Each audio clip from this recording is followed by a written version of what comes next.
السلام عليكم ورحمة الله وبركاته. نحمده ونصلي على رسوله الكريم.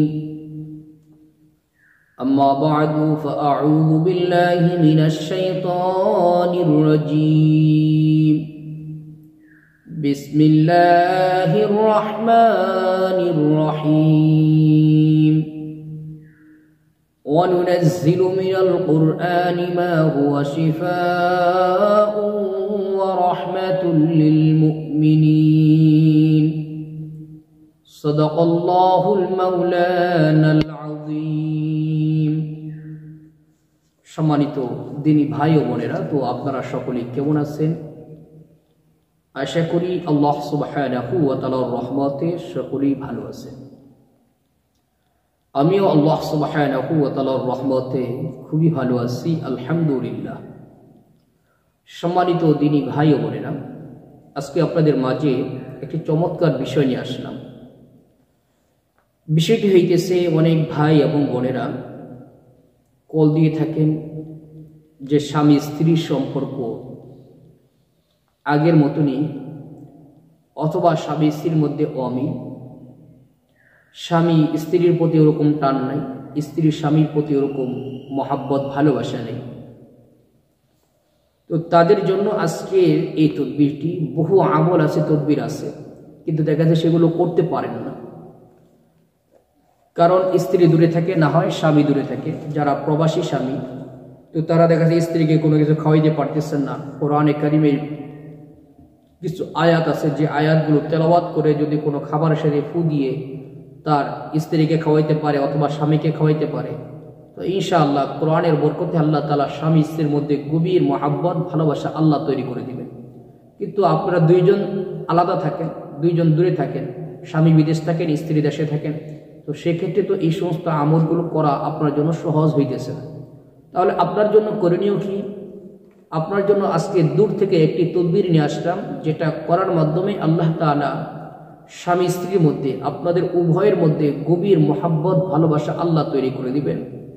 পাশাপাশি যদি স্বামী পরকীয়া করে থাকে অথবা স্ত্রী পরকীয়ায় লিপ্ত হয়ে থাকে, ইনশাআল্লাহ এই পরকীয়ার বদ অভ্যাসও আল্লাহ দূর করে দিবেন ইনশাআল্লাহ।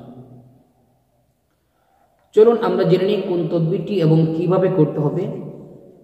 আপনি আরবি মাসের শুরুতে, আর যে কোনো আরবি মাস 12 মাস, এই আরবি মাসের শুরুতে প্রথম যে সোমবার অথবা শুক্রবার, আরবি মাসের প্রথম সোমবার অথবা শুক্রবার দিন আপনি আসরের নামাজের পরে, সূর্য ডুবার আগেই কিন্তু কাজটি শেষ করতে হবে।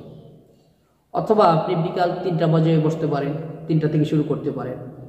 ওযু করে পবিত্র হয়ে, পবিত্র জামা কাপড় পরিধান করে পবিত্র স্থানে বসবেন, কিছু সুগন্ধি ব্যবহার করবেন। এরপর কয়েকবার ইস্তেগফার পাঠ করবেন, 121 বার দুরূদ ইব্রাহিম পাঠ করবেন। দুরূদ ইব্রাহিম হইতেছে আমরা নামাজের মধ্যে যে দুরূদ ইব্রাহিম পড়ে থাকি, তো 121 বার দুরূদ ইব্রাহিম পাঠ করবেন। এরপরে স্ক্রিনে একটি আমি নকশা দিতেছি, এই নকশাটি দেখেন। এই নকশাটি আপনারা জাফরান কালি দ্বারা একটা ভূসপত্রের মধ্যে লিখবেন, জাফরান কালি দ্বারা ভূসপত্রের মধ্যে লিখবেন। এই ভূসপত্রে নকশাটি লেখার পরে নিচে আপনি যদি স্বামীর জন্য লিখে থাকেন, তাহলে উর্দুতে অথবা আরবিতে আপনি লিখতে পারেন, অমুকের ছেলে অমুক, আমার স্বামী, তাকে তার অন্তরে আমার জন্য মহাব্বত তৈরি করে দেন, অথবা সেই জন্য আমার প্রতি আশেক হয়ে যায়। আরবিতে অথবা উর্দুতে লিখতে পারেন। অথবা শুধু যদি নামও লিখে দেন, আপনার স্বামীর নাম এবং তার পিতার নাম, তাও হবে। যদি স্বামী স্ত্রীর জন্য করেন, তাহলে নিচে স্ত্রীর নাম লিখবেন, স্ত্রীর মায়ের নাম লিখবেন। আর যদি উর্দুতে বা আরবিতে লিখতে পারেন যে অমুকের কন্যা অমুক আমার স্ত্রী, তাকে আমার প্রতি আশেক বানায় দেন, তাও হবে। তাহলে যে কোনো একভাবে লিখে আপনি এই নকশাটি লিখে ডান হাতের এখানে বেঁধে রাখবেন। ইনশাআল্লাহ 2 থেকে 3 দিনের ভিতরে দেখবেন আল্লাহ তাআলা উভয়ের মধ্যে গভীর মহাব্বত ভালোবাসা আল্লাহ তৈরি করে দিবেন।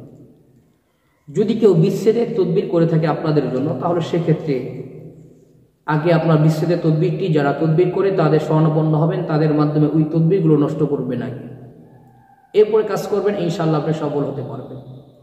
আল্লাহ তাআলা আমাদেরকে দুনিয়ার যে কোনো সমস্যার সম্মুখীন হলে কোরআনে আমল করার তৌফিক দান করুন, আমিন। আসসালামু আলাইকুম ওয়া রাহমাতুল্লাহি ওয়া বারাকাতুহু।